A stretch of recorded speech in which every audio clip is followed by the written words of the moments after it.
Dear friends, जैसा कि हमने आप लोगों को बताया कि विक्टोरियन एज की जो पोयम माय लास्ट डचेस, इसमें ड्यूक ऑफ फेरारा जो कि इस कविता का मुख्य पात्र है, इसने अपनी पत्नी की प्रशंसा, अपनी प्रेमिका की प्रशंसा बगल देश से आए हुए राजा के दूत के सामने प्रकट कर रहा है। और इस कविता में उस मैसेंजर के सामने ड्यूक ऑफ फेरारा जो बातें बता रहे हैं, जैसा कि ड्रामेटिक ऑफ मोनोलॉग की ये प्रकृति होती है कि there is only one speaker, it is said in the first time explaining of the first passage. The nature of the dramatic monologue is that there is only one speaker and there are many listeners, but they do not interrupt in any time, but they do not interrupt by saying any sentence, any word. So I mean to say that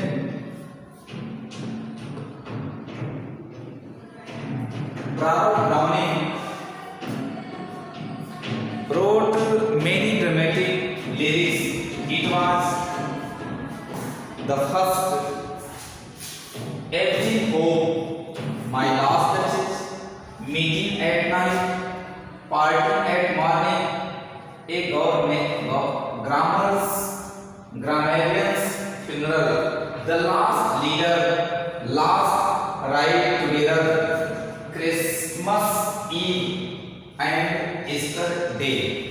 These are his dramatic lyrics.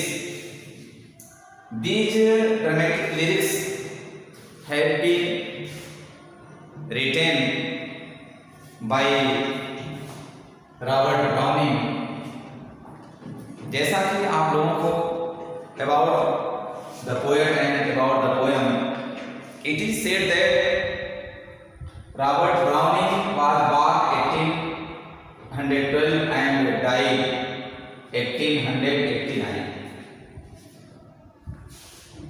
दोस्तों, मैं आज आप लोगों को उस कविता के दूसरे पद्य का सारांश बताने के पश्चात मैं उसको सरलतम शब्दों में, अंग्रेजी के सेंटेंसेस में उसका भावार्थ बताऊंगा। तो मैं ये बताना चाहता हूँ कि जो मैसेंजर है, जो बगल देश के राजा द्वारा भेजा गया है, अपनी पुत्री की शादी का प्रस्ताव मैसेंजर द्वारा, राजा द्वारा भेजा गया है, मैसेंजर आकर के बैठा है। The duke of Ferrara, who is the chief character, duke of Ferrara, who is the chief character, is narrating about his wife who is no more, जो इस दुनिया में नहीं रही है, उसका वर्णन, उसके गुणों का वर्णन, उसके व्यक्तित्व का वर्णन, उसके आदर्शों का वर्णन, उसके नैतिकता का वर्णन उसके सामने वह कर रहा है। वो बता रहा है कि वह जो भी चीजें कहा करती थी, वह उसके उपस्थिति में ही नहीं करती थी। जब उसका पति उपस्थित हो तभी वो हर चीजों का वर्णन क्या करती थी। Duke of Ferrara is saying that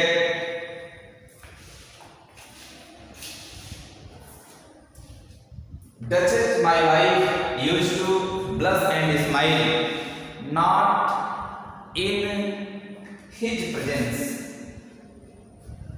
alone. वो कहते हैं कि उसकी जो पत्नी है वह केवल उसी की उपस्थिति में केवल नहीं मुस्कुराती थी, केवल नहीं हंसती थी, ऐसा नहीं है।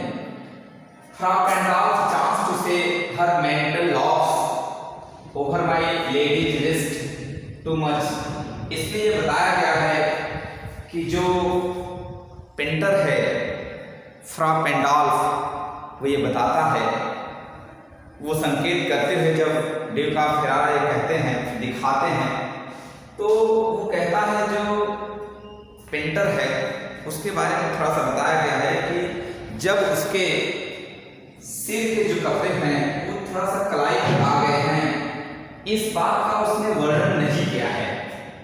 ड्यूक ऑफ फेरारा जो है मैसेंजर के सामने वर्णन कर रहे हैं, उसकी जो मेंटल लैप्स है वो नीचे हो गया है, थोड़ा सा कलाई तक आ गया है, लेकिन उसका वर्णन पेंडॉल्फ नहीं कर पाए हैं।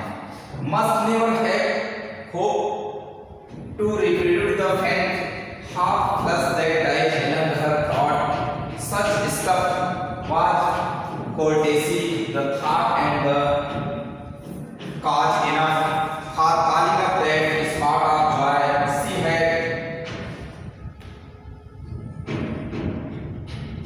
a hist at this how shall I say too soon made glad. It is said that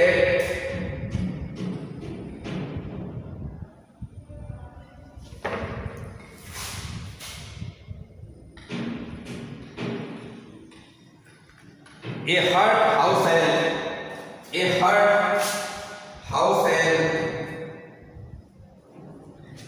how shall I say too soon made glad, too easily impressed she liked whatever she looked on, and her looks went everywhere, sir, it was a hero. Duke of Ferrara is saying that Duke of Ferrara बताते हैं कि वह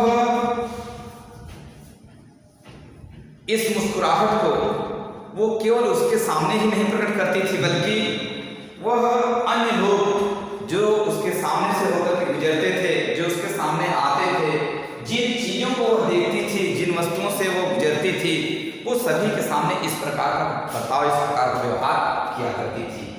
Was courtesy the thought and cause enough, इस प्रकार की बातें thought calling that spark of joy she had a heart how shall I say, मैं कैसे बताऊं, कभी ये बात करता है, मैं कैसे इस बात को प्रदर्शित करूं, कहूं too soon made glad, कि वह इस प्रकार से उसके सामने जो भी व्यक्ति आता था वो इतनी भोली भाली थी, इतनी नम्र थी, मैं इस बात को कैसे प्रकट करूं, मैं इस बात को, उसकी नम्रता को, उसके भाव को, उसके विचारों को, उसके शालीनता को मैं किस प्रकार से प्रकट करूं कि वो दूसरे के प्रति किस प्रकार से शीतल हो जाती थी, किस प्रकार से वह नम्र हो जाती थी, किस प्रकार से उसका विचार बदल जाता है, इस बात को मैं कैसे प्रकट करूं। इसी के बीच उस मैसेंजर और ड्यूक ऑफ फेरारा के बीच वार्तालाप हो रही है। Dear friends, then I want to say about the explanation or easily sentence of this passage I want to express, so that the student would know about the meaning of the passage. All of first I want to say about the reference and context. If the students want to write a reference, they should mention about the poet and poem. It is called also reference. So the student, all of us, if they are giving explanation in the examination, they should mention reference. It is a full of addressing, or it is a full of that person who has written the poem and the poet which has been considered, the poet which sentence has been considered in the passage, it is written in the reference. After this, we should mention about the context. Context is the real meaning of the passage, which is full of real meaning. What is the real meaning of this passage? It is written in context. After this, the students should write about the explanation. Explanation is the detail of the passage. So the poet wants to express about the meaning of sentence by sentence in the explanation.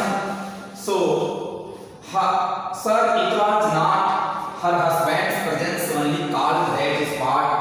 Oh, joy into the duchess' cheek, perhaps. The poet says that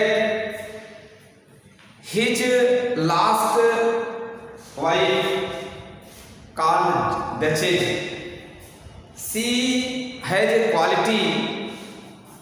She always smiles when he saw anybody who is passing through her area where she is sitting or she is living.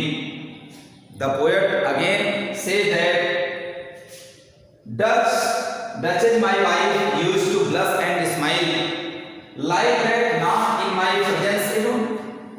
It means वह केवल उसी के साथ वो व्यवहार नहीं करती थी। ऐसा नहीं है कि उसका व्यवहार केवल उसी के साथ ऐसा होता था, बल्कि उधर से गुजरने वाले हर व्यक्ति के साथ, हर वस्तु के साथ, हर चीजों के साथ उसका वही व्यवहार रहता था जैसा कि ड्यूक ऑफ फेरारा के साथ होता था। And the poet says further, from Pandolf chance to say her mental health, there is a mental lapse. It means the head dress which has been down under the wrist of duchess. So Duke of Ferrara is indicating that it has been forgotten by the Frau Pendolf. It was forgotten by the painter from Pendolf. It is said he is Duke of Ferrara is indicating towards the messenger. Messenger has come.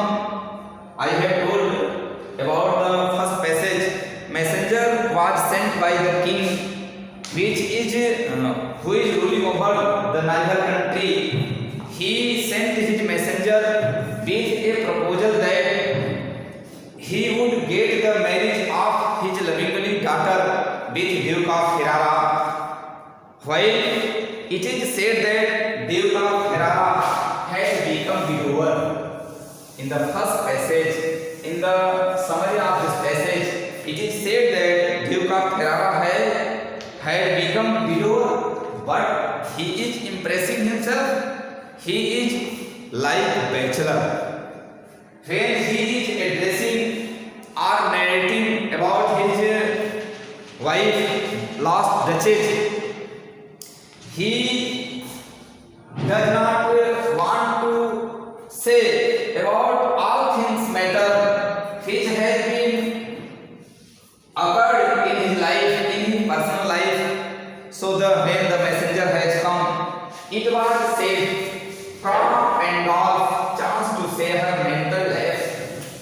He said that Frau Pendolf has forgotten about the addressing, about the saying of her garment, of her clothes, which covered of her head, of her physical charms. So half plus that died along her throat such stuff. It is said that a line which has been placing बड़ा सा निशान है, वह उसके शालीनता का चिन्ह है। Was courtesy the thought and cause enough for calling off that spot of joy she had a heart how shall I say. कवि बार बार इस बात को कहता है कि मैं किस प्रकार से इतनी भोली, दूसरे के प्रति शीघ्र ही प्रभावित होने वाली उस पत्नी के बारे में मैं कैसे प्रदर्शित करूं, मैं कैसे इस बात को बताऊं टू इजिली इंप्रेस, कि वह बहुत ही आराम से, बहुत ही आसान तरीके से दूसरे से प्रभावित हो जाती थी, दूसरे के व्यवहारों से वह तुरंत प्रभावित हो जाती थी। Too easily impress she like whatever, जो भी व्यक्ति उसके सामने से उसके इर्द गिर्द गुजरता है उससे वह तुरंत प्रभावित हो जाती थी। She looked on and her looks went everywhere, उसकी जो सुंदर प्रतिमा थी, उसकी जो सुंदर उसकी आकृति होती है, उसकी जो मुखाकृति होती है, वो सबके लिए समान है। कभी यह कहता है it is for everybody, it is for everyone, it is not personally like it is not personally for himself, it was not personally impression for him sir, it was all alone। अतः वह उसकी जो प्रतिमा दिखाई गई, उसकी जो तस्वीर इसमें दिखाई पड़ रही है, उस तस्वीर में उस चित्र में उसकी तरफ संकेत करके जो ड्यूक ऑफ फेरारा है वह इस बात को बताता है, वह कहता है she something took everything, she talks everybody, she smiles everybody, I am sorry, she talks with everyone, she smiles with everyone and she talks everyone, smiles everyone and takes everyone। It is said that she takes everyone, अर्थात वो सभी की बातें सुनती थी। She talks with everyone, वो सभी के साथ बात करती थी। And she smiles with everyone, वो सबके साथ मुस्कुराती थी।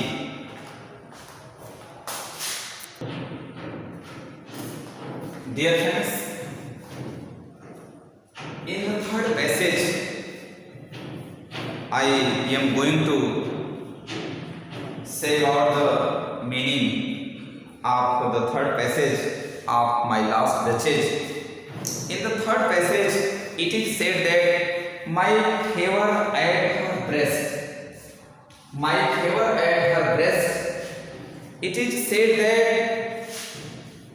the poet again said that my favor at her breast, मेरा जो उसके प्रति प्रेम था, मैं उसके प्रति जो सोचता था, मैं उसके प्रति जो विचार करता था, इस पैसेज में इन बातों को दर्शाया गया है। It was said that in this passage it was said that it is said that it is his love, it is to love,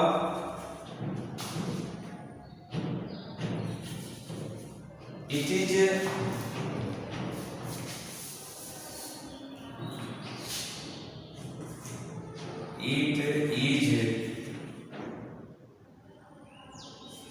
his love for her.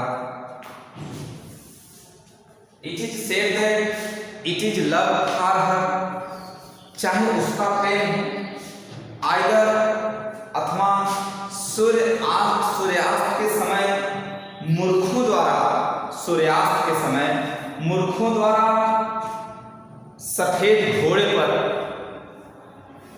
Cherries की टहनियों को, बगीचे से लाई गई तेरीज की टहनियां, या सूर्यास्त के समय का बेला हो, वो सभी चीजों को देख करके वो हमेशा आनंदित होती थी।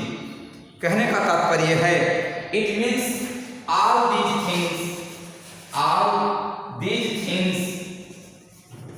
all these things which are scattered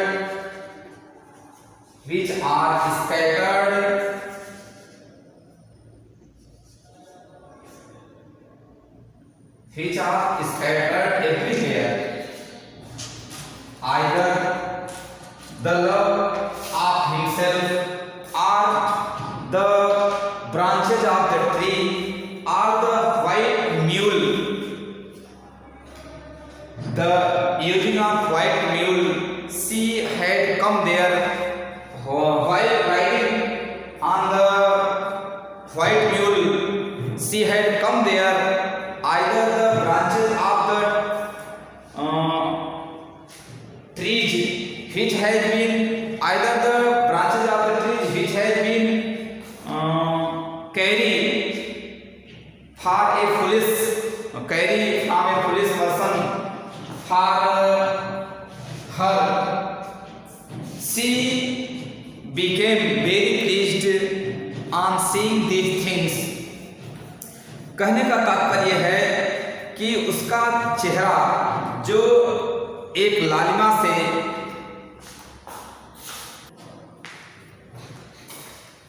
Friends, that my last duchess painted on the wall, looking as if she were alive. It was explained the day before yesterday. In the third passage, it is said that my favor at her breast, the dropping of the day light in the west, the bow of cherries some officious fool broke in the orchard for her.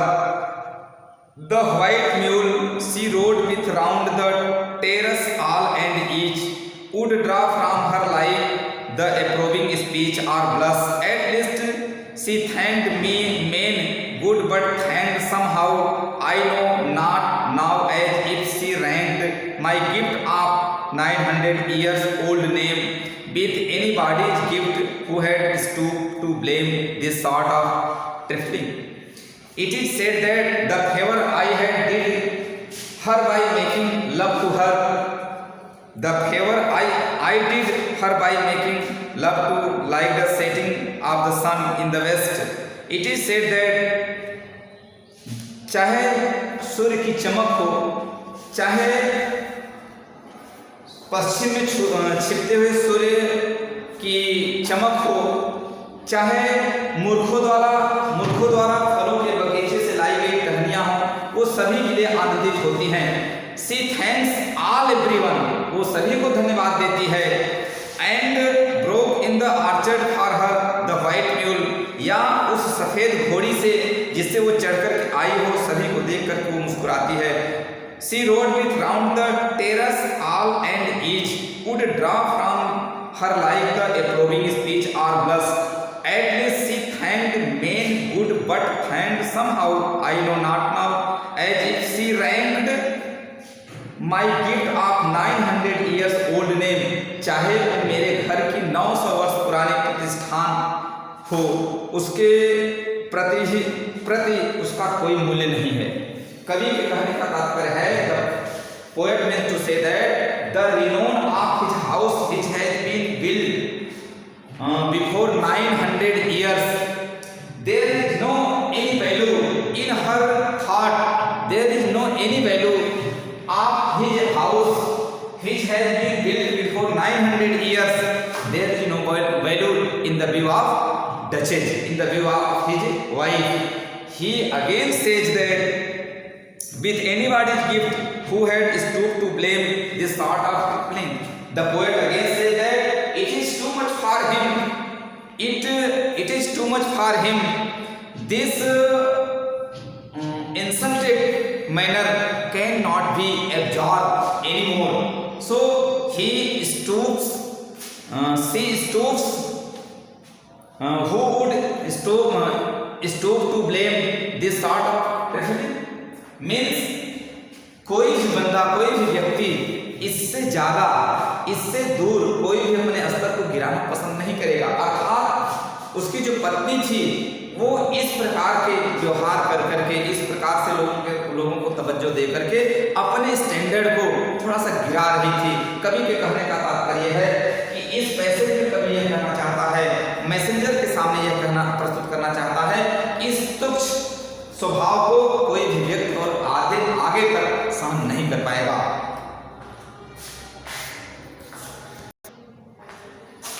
इस चौथे passage में कवि जो है यह प्रस्तुत करना चाहता है, यह दिखाना चाहता है कि उसके अंदर जो गुण है, अर्थात कवि अपने आप को यह दिखाना चाहता है कि मैं तो स्वयं निपुण नहीं हूँ, मेरे अंदर यह काबिलियत नहीं है। किसी के अंदर यदि इस प्रकार की काबिलियत हो तो अपने उस काबिलियत से वैसे ये कहना चाहता है कि उसके अंदर कोई अवगुण नहीं है। यदि उसके अंदर कोई अवगुण है तो वो स्वतः सुधार लेगी, वो स्वतः सुधार लेती थी। वो किसी के साथ इस प्रकार का अभद्र व्यवहार नहीं करना चाहती थी। लेकिन यदि किसी के साथ, किसी के पास कोई काबिलियत हो, कोई स्किलनेस हो, निपुणता हो, तो उस निपुणता से उसके अंदर जो भी और थोड़ी सी खराब व्यवहार करने की जो आदत है उसको सुधारने की कोशिश करे। क्योंकि कवि अपने आप को यह कहता है कि मैं तो निपुण नहीं हूँ, वैसे वो मेरे साथ इस प्रकार का व्यवहार करती थी, मुझसे क्षमा भी मांगती थी। ऐसा नहीं है कि जो बात करती जाती थी वह धृष्टता के साथ कहती थी, मुझसे वो क्षमा भी मांगती थी। और अपने आप में इस जो है फ्रा पेंडाल जो कहना चाहता है, फ्रा पेंडाल ने जो चित्रण किया है, जो वर्णन किया है, जो पिक्चर में जो तस्वीर दिखाई बनाया है, उसमें वो अपने आप में कुछ सुधार लाती है, ऐसा दर्शाया गया है, ऐसा माना जाता है। वह मैसेंजर के सामने, यह ड्यूक ऑफ फेरारा मैसेंजर के सामने इस बात को कहना चाहते हैं। और ये कहना चाहते हैं कि वह हमेशा, ये उसकी आदत रही है कि जो भी व्यक्ति उसके सामने से, उसके अगल बगल इर्द गिर्द आसपास से गुजरता था, उसको देख करके वो शालीन हो ही जाती थी, मुस्कुरा देती थी। ये उसके अंदर एक इस प्रकार की आदत भरी हुई थी। यह पैसेज में यह भी बात बताई गई है कि वो उसके निकट से यदि कोई व्यक्ति गुजरता था तो जो ये लाइन लिखी है, "Even that would be same stopping, and I chose never to stoop. Oh sir, she smiled no doubt. Whenever I passed here." The poet again says that यदि कोई व्यक्ति उसके पास से गुजरा, वो हमेशा उसके साथ ही मुस्कुराती थी, उसके साथ ही वही व्यवहार करती थी जो हमारे साथ किया करती थी। तो कहने का तात्पर्य है, the poet means to say that the poet was not so skilled that he can easily improve the bad habit which is appearing in his wife. He cannot improve easily. So he is saying that if any person who has skill to improve the rarely bad habit of his beloved, of his wife Duchess, he can easily improve. But it is said that she herself had improved which is bad habit in her. But it is said it is not very necessary to improve. Why? He is indicating that before the messenger she is not too bad to behave badly with everybody. So it is said that the person who is passing before her, she smiles always, she makes a good habit with them, or she is not very cruel, or she is not very angry, she is not very bad that it can be improved, or the bad habit of her life cannot be improved. The passage of the poem, it is said that this grew, the poet says that this grew I gave command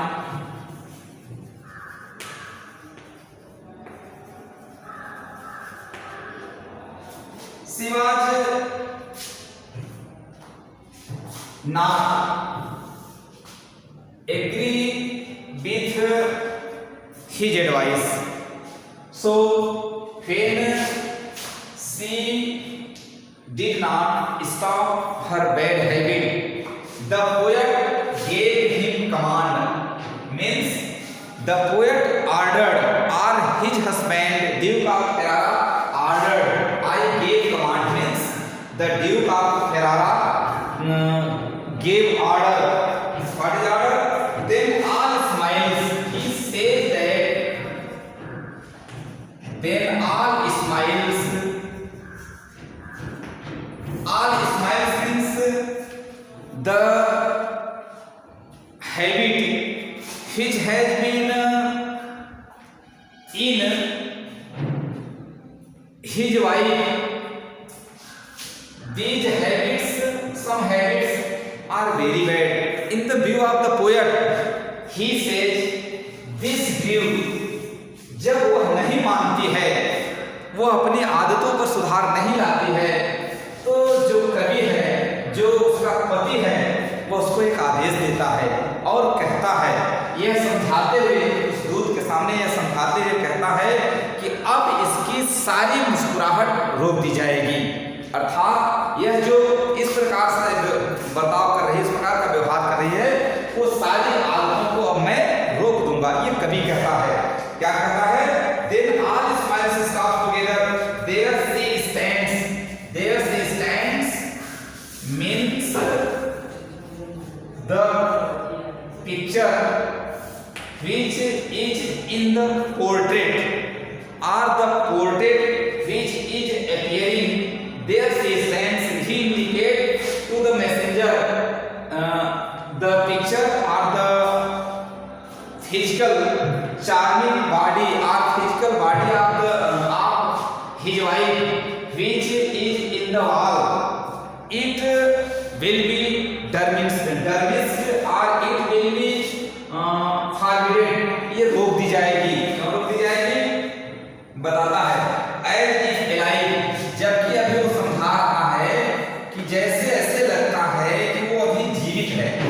उसके आकर्षण को, उसकी सुंदरता को, उसकी अच्छाई को कवि जो है उस दूत के सामने, ड्यूक ऑफ फेरारा उस दूत के सामने जो है बताता है कि ऐसे लगता है जैसे वही वो जिंदा है।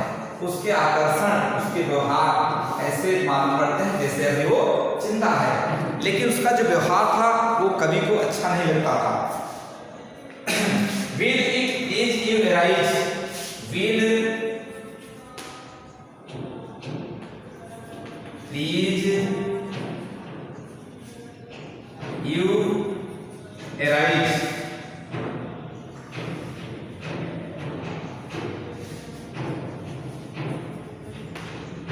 कवि जो है ड्यूक ऑफ फेरारा जो है, कवि is Robert Browning, but here there are discussing between Duke of Ferrara and messenger. Will it please you rise? कवि ड्यूक ऑफ फेरारा जो है वो दूत से ये कहता है कि अब आप चलिए, आप चलते हैं नीचे। कुछ और कलरफुल जो तस्वीरें हैं या जो और रंग बिरंगी जो तस्वीरें हैं, जो हमारा कमरा है उसमें हम और चीजें आपको दिखाएंगे। आप हमारे साथ नीचे चलिए। नीचे चलने का प्रस्ताव करता है कि आप हमारे साथ नीचे चलिए। We will meet the company below, और he says again that the people who are put into the portrait of the other album in the colorful room, he will show the messenger. वो कवि जो है Duke of Ferrara जो है, उसका जो नायक जो है, उस कविता का जो नायक है, वह जो है दूत को दिखाना चाहता है। The company below, then I repeat, वो कहता है कि आप अब आगे चलिए, नीचे चलिए। मैं आपको स्मरण दिलाना चाहता हूँ कि और कितने कितने प्रकार की तस्वीरें वहां पर लगी हुई हैं। So when the messenger put the count your master's known munificence, वो द ड्यूक ऑफ फेरारा जो है, जो राजा है, वो कहना चाहता है दोस्त से कि आपके राजा की उदारता के बारे में तो मैं जानता हूँ। आपका जो राजा है वो बहुत ही उदार है, बहुत ही विनम्र स्वभाव का है।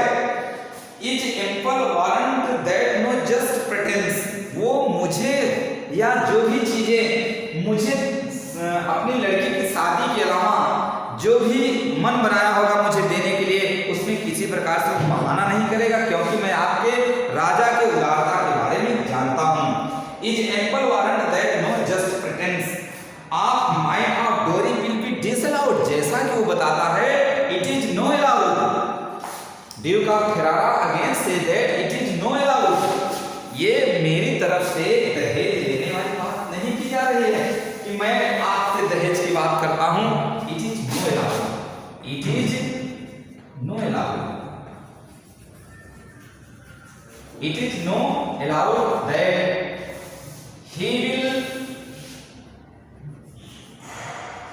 he will put a proposal, he will put a proposal of dowry. So he is explaining, the Duke of Ferrara is explaining, he is saying that there is no requirement of dowry, though his fair daughter's self I owed, मैंने तो केवल उसकी लड़की से शादी करने की बात सोची है, मैं तो उसकी लड़की से शादी करने की बात कर रहा हूँ, मैं दहेज की बात नहीं कर रहा हूँ।